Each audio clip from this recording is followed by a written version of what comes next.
Ahoj, vítam vás Forvan pri pokračovaní mojej série Redstone tutoriálov. Takže dneska si ukážeme, ako postaviť Sheep Canyon. Takže takto to vyzerá a keď to chcete mať alebo urobiť si to, tak sa pozerajte až do konca.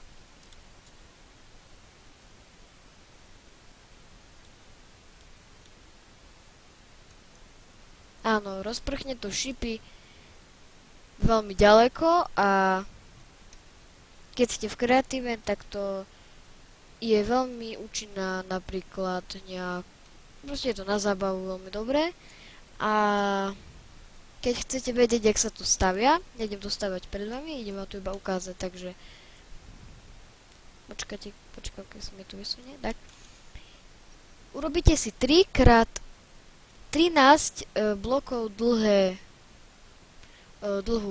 obdĺžnik. Tu si urobíte ešte si tu jednu blok necháte a tu si urobíte 5 kociek dieru, tu si dáte vodu a tu si dáte 4 TNT. Tu si necháte ešte redstone na tie TNTčka a tu si dáte 9 repeaterov, ktoré potom zmeníte na opačný smer. Všetky na 3 nastavené, okrem posledného, ten je na 2 nastavený, takže takto to nejak vyzerá. Stopnite si to a postavajte si to, keď chcete. Tak. Dobre. A keď chcete potom ďalej, tak tu si dáte raz, 2, 3, 4, 5. Tých 5 blokov si dáte, potom posledné 2 bloky si dáte. Tu si robíte také schody, vedľa toho iba tento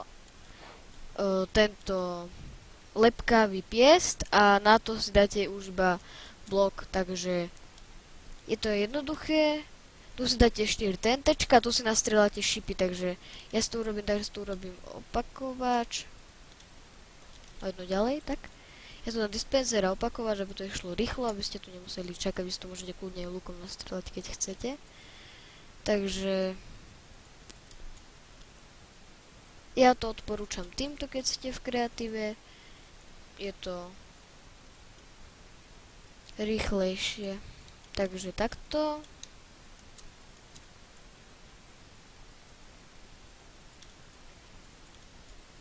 Tak.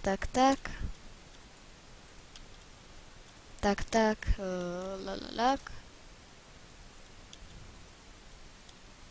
Urobíte si tu opakovač.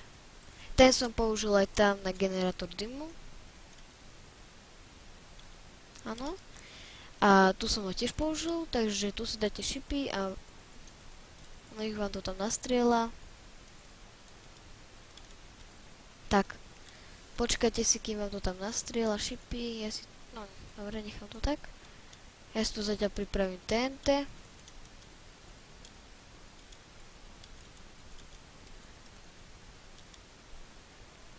Teraz to už iba jednoducho zničíte a pozbierate si zvyšok a odpálite.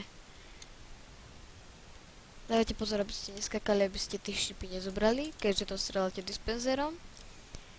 A teraz už iba zostáva na vás, kam to vystrelíte.